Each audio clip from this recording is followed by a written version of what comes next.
नमस्कार, स्वागत है आपका राज्यसभा टीवी में। आप देख रहे हैं सुबह 9 बजे की खबरें। मैं हूं दीपक डोभाल। शुरुआत हेडलाइंस के साथ। भारत मंगोलिया के बीच साइबर सुरक्षा, सीमा प्रबंधन, सौर ऊर्जा समेत 14 समझौतों पर हस्ताक्षर। कृषि और डेयरी क्षेत्र में सहयोग बढ़ाने पर सहमति। भारत करेगा $1 अरब की मदद। मंगोलिया की संसद में प्रधानमंत्री नरेंद्र मोदी का संबोधन। मंगोलिया को बताया एक्ट ईस्ट नीति का अभिन्न अंग। शांति और स्थिरता के लिए मिलकर काम करने का भरोसा। दिल्ली के उपराज्यपाल और केजरीवाल के बीच बढ़ी तकरार। उपराज्यपाल ने प्रधान सचिव को हटाने के दिल्ली सरकार के फैसले को लिया वापस। फैसले को बताया अमान्य। कंपनी कानून में बदलाव के लिए अगले हफ्ते विशेषज्ञ समिति का गठन। कारोबार की बाधाओं को दूर करने की कोशिश। वित्त मंत्री का आयकर रिटर्न फॉर्म सरल करने का वादा। और सानिया मिर्जा और मार्टिना हिंगिस बनी दुनिया की नंबर 1 जोड़ी। रोम मास्टर्स खिताब पर नजर। फाइनल मुकाबला आज।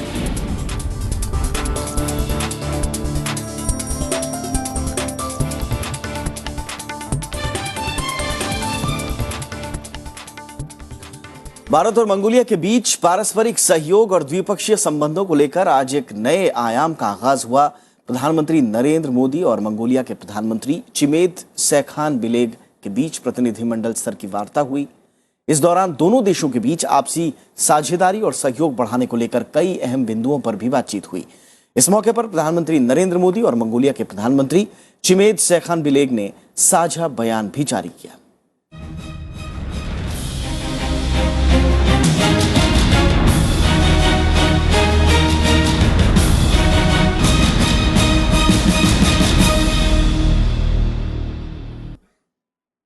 भारत और मंगोलिया के बीच 14 अहम समझौतों पर हस्ताक्षर हुए।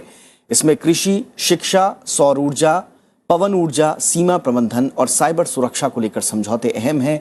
भारत मंगोलिया को सूचना प्रौद्योगिकी, विदेश नीति और सीमा प्रबंधन में मदद करेगा।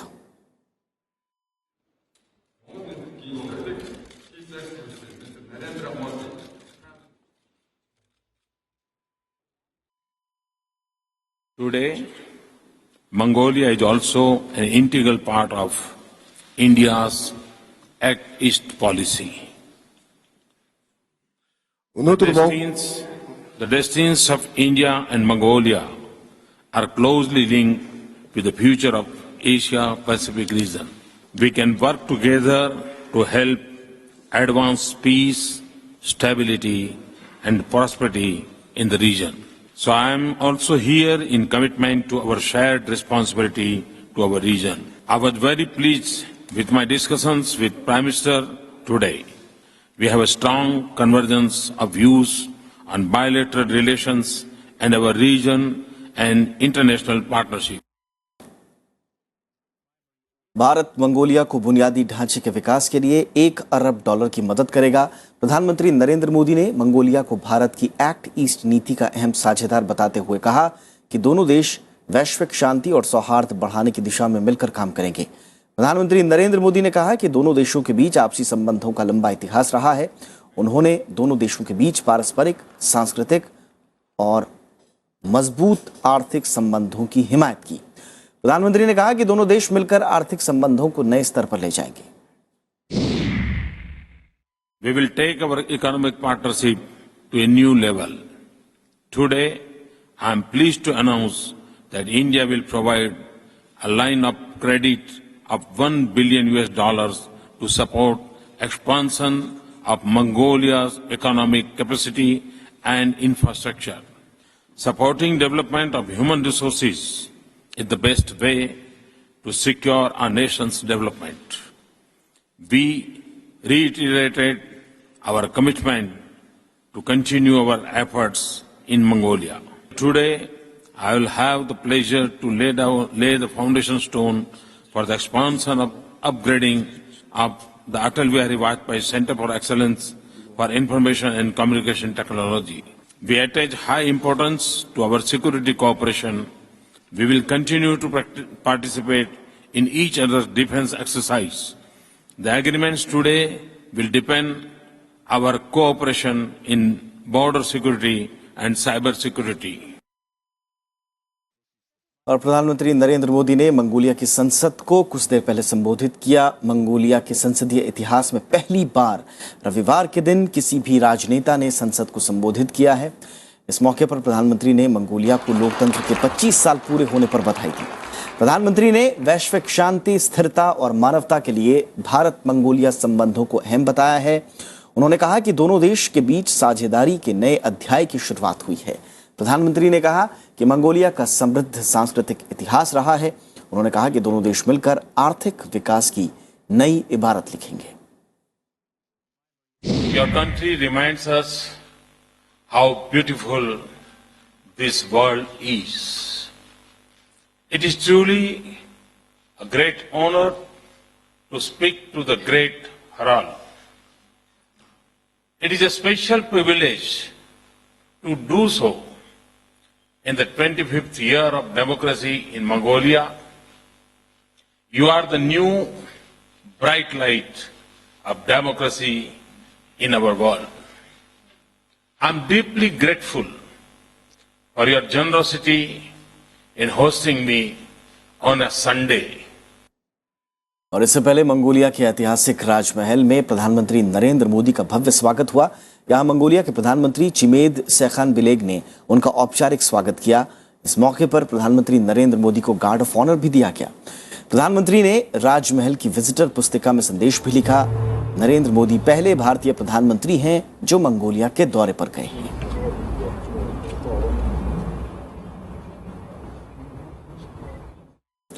और प्रधानमंत्री नरेंद्र मोदी ने मंगोलिया यात्रा की शुरुआत यहां के सुप्रसिद्ध बौद्ध मठ गंदन मठ से की।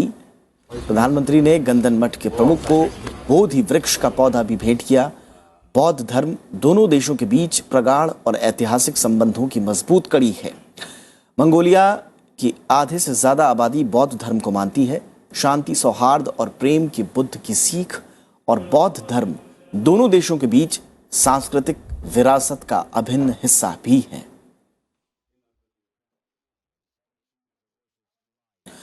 और इससे पहले कल प्रधानमंत्री नरेंद्र मोदी ने चीन दौरे के आखिरी दिन चीन की कंपनियों को भारत में निवेश करने का न्योता दिया। भारत और चीन की कंपनियों के बीच 22 अरब डॉलर के 26 करार हुए हैं। प्रधानमंत्री नरेंद्र मोदी ने कल शंघाई में रह रहे भारतीयों से मुलाकात की और चीन के विकास में उनके योगदान की तारीफ की। उन्होंने इन भारतीय मूल के लोगों से व्यापार और पर्यटन में सहयोग भी मांगा। शंघाई के वर्ल्ड एक्सपो सेंटर में मौजूद इन भारतीयों ने प्रधानमंत्री नरेंद्र मोदी का जोरदार ढंग से स्वागत किया। प्रधानमंत्री नरेंद्र मोदी ने चीन में काम कर रहे भारतीयों से भारत के विकास में सहयोग मांगा। उन्होंने कहा कि भविष्य में भारत और चीन के बीच संबंध और मजबूत होंगे। चीन और भारत मिलकर के न सिर्फ अपनी समस्याओं का समाधान कर सकते हैं, लेकिन वे दुनिया को भी अनेक संकटों से मुक्ति दिला सकते हैं।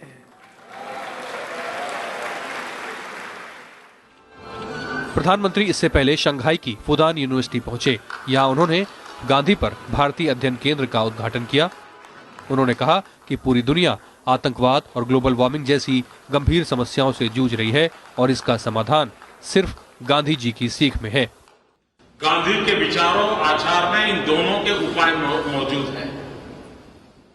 गांधीयन स्टडी के माध्यम से इस यूनिवर्सिटी के विद्यार्थी न सिर्फ चीन को लेकिन मानवजात को भी इस अध्ययन के माध्यम से संदेश देने में समर्थ होंगे कि आज भी गांधी कितने रिलेवेंट है। शंघाई के बाद प्रधानमंत्री एक दिन के दौरे के लिए मंगोलिया रवाना हो गए। चीन में उनके 3 दिन की यात्रा के दौरान कई आर्थिक और व्यापारिक समझौतों पर सहमति बनी। दोनों देशों ने सीमा विवाद को सुलझाने के लिए भी प्रतिबद्धता जताई है। बतौर प्रधानमंत्री उनका ये पहला चीन दौरा था। 3 देशों की यात्रा के तहत चीन और मंगोलिया के बाद उनकी यात्रा का अगला पड़ाव दक्षिण कोरिया है। ये तो साफ है कि प्रधानमंत्री मोदी ने भारत से दूर रह रहे भारतीयों के मन में देश के एक विचार को जगाने में कामयाबी हासिल की, गर्व की भावना को जगाने में कामयाबी हासिल की और साथ ही साथ ये भी कहा जा सकता है कि 3 दिन के दौरे में भारत के प्रति चीनियों के मन में भी विश्वास जगाने में उन्होंने बड़ी भूमिका निभाई। शंघाई से कैमरामैन प्रशांता के साथ अमृता राय, राज्यसभा टीवी के लिए। और दिल्ली के मुख्यमंत्री अरविंद केजरीवाल ने कार्यवाहक मुख्य सचिव की नियुक्ति को लेकर राष्ट्रपति से मुलाकात का समय मांगा है। केजरीवाल ने उपराज्यपाल नजीब जंग को भी खत लिखकर ऊर्जा सचिव शकुंतला गैमलिन की नियुक्ति का विरोध किया है। इस बीच उपराज्यपाल ने दिल्ली सरकार के प्रधान सचिव आनंदो मजूमदार को हटाने का फैसले को वापस ले लिया है। एलजी के दफ्तर की तरफ से जारी बयान में कहा गया है कि आनंदो को उनके पद से हटाने का फैसला अमान्य है। अधिकार क्षेत्र को लेकर दिल्ली के मुख्यमंत्री अरविंद केजरीवाल ने उपराज्यपाल नजीब जंग को दूसरी चिट्ठी लिखी है। केजरीवाल ने इस चिट्ठी में शकुंतला गैमलिन को कार्यवाहक मुख्य सचिव बनाए जाने को लेकर सवाल उठाए हैं। उनका कहना है कि अगर मंत्रियों और उपराज्यपाल में किसी फैसले पर राय अलग है तो उपराज्यपाल राष्ट्रपति से सलाह ले सकते हैं। इस मामले में दिल्ली के उप मुख्यमंत्री मनीष सिसोदिया ने उपराज्यपाल और बीजेपी दोनों पर आम आदमी पार्टी की सरकार का तख्ता पलटने का आरोप लगाया है, लेकिन बीजेपी ने इन आरोपों से इनकार किया है। सारे रूल्स को संविधान की धज्जियां उड़ाते हुए, कानूनों की धज्जियां उड़ाते हुए, रूल्स की धज्जियां उड़ाते हुए कल मुझे नहीं बताया गया, मंत्री को नहीं बताया गया, सीधे अधिकारियों को निर्देश दिए गए। ये एक तरह से तख्ता पलट करने की कोशिश है, एक चुनी हुई सरकार का, एक ऐतिहासिक रूप से चुनी हुई सरकार का। 15 साल तक दिल्ली की सत्ता संभाल चुकी पूर्व मुख्यमंत्री शीला दीक्षित ने भी इस मामले में अपनी राय दी है। उनका कहना है कि केजरीवाल अब तक दिल्ली प्रशासन का ढांचा नहीं समझ पाए हैं। ऐसा लगता है कि जो करंट चीफ मिनिस्टर हैं वो दिल्ली के ढांचे को ही नहीं समझ पाए हैं। दिल्ली का ढांचा is not our full statehood, it is called the national capital region of Delhi. इसमें एलजी का भी एक रोल है, इसमें सेंट्रल गवर्नमेंट का भी रोल है। दिल्ली के पूर्व मुख्य सचिव उमेश सहगल का भी मानना है कि राज्य सरकार उपराज्यपाल की शक्तियों को चुनौती नहीं दे सकती। सेंट्रल गवर्नमेंट ने क्योंकि सारी पावर्स अपने पास न रख के ज़्यादातर पावर्स उपराज्यपाल को दी हुई हैं, थोड़ी सी पावर अपने पास रखी हुई हैं। उपराज्यपाल ने सारी पावर्स अपने पास न रख के, हो सकता है पहले चीफ मिनिस्टर से बात हुई हो, डिस्कशन के बाद कुछ पावर्स चीफ मिनिस्टर को दे दी हैं। काफ़ी सारी पावर्स उन्होंने चीफ मिनिस्टर के नीचे अधिकारियों को दी हैं। दिल्ली सरकार और उपराज्यपाल के बीच पहले भी कई मामलों में मतभेद सामने आ चुके हैं, लेकिन जिस तरीके से आरोप प्रत्यारोप का ये दौर चल रहा है उससे आम लोगों में संवैधानिक संस्थाओं की विश्वसनीयता और नौकरशाहों के मनोबल पर भी असर पड़ता है। Anu Diwan, Rajya Sabha TV. CPM politburo की 2 दिन की बैठक कल दिल्ली में शुरू हुई। अप्रैल में पार्टी कांग्रेस में सीताराम येचुरी के महासचिव चुने जाने के बाद से ये पार्टी की पहली बैठक है। इस बैठक में पोलित ब्यूरो सदस्यों और पार्टी के वरिष्ठ नेताओं की जिम्मेदारियों का बंटवारा होगा। इसके अलावा पार्टी कांग्रेस में संगठन में बदलाव पर हुए फैसले पर भी चर्चा होगी। संगठन की समीक्षा के लिए पार्टी ने विशाखापट्टनम में हुए महासम्मेलन में एक प्लेनम यानी विशेष अधिवेशन का फैसला किया था, जो इसी साल होना है। पोलित ब्यूरो की बैठक में इस विशेष अधिवेशन के आयोजन के समय और स्थान का फैसला भी होगा। केरल से पार्टी के वरिष्ठ नेता पिनाराई विजयन को छोड़कर सभी पोलित ब्यूरो सदस्यों ने इस बैठक में हिस्सा लिया। पेट्रोल और डीजल की बढ़ी कीमतों को लेकर कल कई शहरों में विरोध हुआ। कांग्रेस समेत तमाम विपक्षी दलों ने बढ़ी कीमतें वापस लेने की मांग की है। हालांकि सरकार इस बढ़ोतरी के लिए अंतर्राष्ट्रीय बाजार में बढ़ी कीमतों को जिम्मेदार ठहरा रही है, लेकिन विपक्ष बढ़ी महंगाई के लिए सरकार की नीतियों को जिम्मेदार बता रहा है। बड़ी कीमतें कल रात से लागू हो गई हैं। पेट्रोल 3 रुपए 13 पैसे जबकि डीजल 2 रुपए 71 पैसे प्रति लीटर महंगा हो गया है। पेट्रोल कीमतों में बढ़ोतरी का विरोध हो रहा है। पिछले एक पखवाड़े के भीतर पेट्रोल के दाम 7 रुपए 9 पैसे और डीजल के दाम 5 रुपए 8 पैसे बढ़ गए हैं। शुक्रवार की आधी रात को पेट्रोल में 3 रुपए 13 पैसे और डीजल में 2 रुपए 71 पैसे की बढ़ोतरी कर दी गई, जबकि 30 अप्रैल को पेट्रोल के दाम 3 रुपए 96 पैसे प्रति लीटर और डीजल के दाम में 2 रुपए 37 पैसे की बढ़ोतरी की गई थी। एनडीए सरकार के आने के बाद से डीजल के प्रति लीटर दामों में ये सबसे बड़ी बढ़ोतरी है। डीजल के दाम बढ़ने से खाद्य पदार्थों समेत सभी जरूरी चीजों की ढुलाई बढ़ने से महंगाई बढ़ना तय है। ये ऐसा नहीं होना चाहिए था। पहले बोला कि सस्ता करेंगे, अभी बोल रहे कि महंगाई बढ़ाएंगे। इससे ये गलत बात है। मोदी सरकार ने बहुत गलत कर दिया है। तमाम राजनीतिक दल भी महंगाई को लेकर अब सरकार पर सवाल खड़ा कर रहे हैं। The UPA government was compelled to increase prices. The then BJP termed it as economic terrorism. Today, when crude oil prices are prevailing at an all-time low, and you are increasing petrol and diesel prices every week, is this not economic terrorism? Diesel सीधे तौर पे अगर आप diesel का दाम बढ़ाते हैं तो हर चीज की महंगाई बढ़ती है। इसलिए ये फैसला पूरी तरह से महंगाई को देश में बढ़ाने वाला है। हालांकि सरकार का तर्क है कि अंतर्राष्ट्रीय बाजार में कच्चे तेल की दामों में बढ़ोतरी इसकी अहम वजह है। See, petrol and diesel prices are deregulated prices. The government has no control over them, and they depend on the international markets prices. Depending on these two factors, the decision has been taken by the oil companies. And as far as the petrol prices are concerned, during the tenure of this government, the petrol prices have been reduced. हालांकि पिछले साल अगस्त से इस साल फरवरी के बीच petrol की कीमतों में 10 बार और डीजल में 6 बार कटौती की गई थी, लेकिन उसके बाद से पेट्रोलियम पदार्थों में बढ़ोतरी का सिलसिला जारी है। Bureau report, Rajya Sabha TV. Bharat और फ्रांस राफेल सौदे को तय समय सीमा के अंदर पूरा करने के लिए तेजी से कदम बढ़ा रहे हैं। रक्षा मंत्री मनोहर पर्रिकर ने शनिवार को बताया कि इस अंतर सरकारी समझौते के तौर तरीकों पर चर्चा के लिए फ्रांस की टीम 12 मई को ही भारत पहुंच चुकी है और बातचीत किसी भी समय शुरू हो सकती है। रक्षा मंत्री ने बताया कि भारत पहले ही एयर मार्शल SBP सिन्हा की अगुवाई में टीम गठित कर चुका है। पिछले महीने फ्रांस यात्रा के दौरान प्रधानमंत्री नरेंद्र मोदी ने दोनों सरकारों के बीच करार के तहत फ्रांस से राफेल लड़ाकू विमान खरीदने की घोषणा की थी। उसी दिशा में आगे की रूपरेखा तय करने के लिए 6 मई को फ्रांस के रक्षा मंत्री और पर्रिकर की मुलाकात भी हुई, जिसमें दोनों पक्षों ने 36 राफेल लड़ाकू विमान खरीद का ब्यौरा तैयार करने के लिए टीमें गठित करने का फैसला किया था। सरकार देश में कारोबार आसान बनाने के लिए कंपनी कानून में और बदलावों के बारे में सुझाव देने के लिए अगले हफ्ते एक विशेषज्ञ समिति का गठन करेगी। केंद्र सरकार ने हाल ही में कंपनी अधिनियम में 16 संशोधन किए हैं। वित्त मंत्री अरुण जेटली ने समाचार एजेंसी PTI को दिए इंटरव्यू में कहा कि कंपनी अधिनियम 2013 में करीब 50 ऐसे प्रावधान हैं जिनसे कारोबार में मुश्किलें आ रही हैं। उन्होंने कहा कि सरकार समिति से मिलने वाले सुझावों के आधार पर कानून में और संशोधन कर सकती है। समिति नियमों को सरल बनाने के लिए सभी संबद्ध पक्षों के साथ बातचीत करेगी। वित्त मंत्री के मुताबिक कंपनी अधिनियम 2013 में 450 से ज्यादा प्रावधान हैं और इनमें से कई कारोबार की प्रक्रिया को जटिल बनाते हैं। जेटली ने कहा कि कंपनी अधिनियम के कड़े और जटिल प्रावधानों की वजह से ही कई उद्यमियों ने सीमित दायित्व की भागीदारी वाली फर्म बनाना ही बेहतर समझा। जेटली के मुताबिक 2013 में कानून बनने के बाद से ही कंपनियों की तरफ से ये शिकायतें मिलने लगी थी, जिसकी वजह से संशोधन जरूरी हो गया था। और वित्त मंत्री अरुण जेटली ने वादा किया है कि नया आयकर रिटर्न फॉर्म बहुत सरल होगा। हालांकि इस फॉर्म में सभी बैंक खातों और विदेशी यात्राओं का विवरण देने की जरूरत को बरकरार रखने या हटाने के बारे में रुख साफ नहीं किया गया है।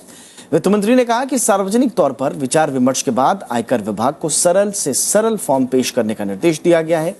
वित्त मंत्री ने केंद्रीय प्रत्यक्ष कर बोर्ड से नए प्रस्ताव को उनके सामने रखने को कहा है। बीते दिनों नए ITR फॉर्म को लेकर लोगों ने विरोध जताया था। विदेश यात्रा और सभी बैंक खातों की जानकारी संबंधी प्रावधानों पर लोगों का सबसे ज्यादा ऐतराज था। नए फॉर्म को लेकर विवाद के बाद राजस्व विभाग ने उस पर रोक लगा दी है। CBDT ने नए फॉर्म को पिछले माह अधिसूचित किया था, जिसे इस वित्त वर्ष से इस्तेमाल किया जाना था। उसमें बैंकों के खातों, IFSC कोड, संयुक्त खाता धारकों के नाम और विदेश यात्राओं के बारे में जानकारी देने के लिए अलग अलग खाने बनाए गए थे। इसमें कंपनियों के खर्च पर की जाने वाली यात्रा का विवरण देने के लिए भी एक अलग से जगह दी गई है। केंद्र सरकार ने देश में आपदा प्रबंधन एजेंसियों की क्षमता बढ़ाने की जरूरत पर जोर दिया है, जिससे प्राकृतिक आपदाओं के संकट का मुकाबला प्रभावी तरीके से किया जा सके। मॉनसून पूर्व तैयारियों को लेकर राज्यों के साथ समीक्षा बैठक के दौरान केंद्रीय गृह सचिव LC गोयल ने कहा कि राष्ट्रीय आपदा कार्रवाई बल यानी NDRF और राज्यों के आपदा कार्रवाई बलों यानी SDRF की क्षमता बढ़ाने की जरूरत है। फिलहाल 29 में से सिर्फ 21 राज्यों में ही SDRF का गठन हुआ है। केंद्र सरकार उम्मीद कर रही है कि बाकी राज्यों में इन बलों का गठन निर्धारित समय सीमा में कर दिया जाएगा। रोम मास्टर्स टेनिस टूर्नामेंट के फाइनल मुकाबले में आज सानिया मिर्जा और मार्टिना हिंगिस की जोड़ी खिताब जीतने के इरादे से उतरेगी। फाइनल में उनका सामना तीसरी वरीयता प्राप्त टीमिया बाबूस और क्रिस्टीना माल्देनोविच के बीच होगा। सेमीफाइनल में सानिया हिंगिस की जोड़ी ने रोमानिया की इरिना बेगू कमेलिया और मोनिका निकोलेस्कू की जोड़ी को मात देकर फाइनल में जगह बनाई थी। इसके साथ ही सानिया हिंगिस की जोड़ी टीम रैंकिंग में फिर से नंबर 1 हो गई है।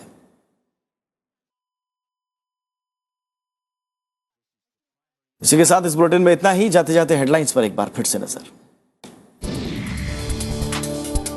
भारत मंगोलिया के बीच साइबर सुरक्षा, सीमा प्रबंधन, सौर ऊर्जा समेत 14 समझौतों पर हस्ताक्षर। कृषि और डेयरी क्षेत्र में सहयोग बढ़ाने पर सहमति।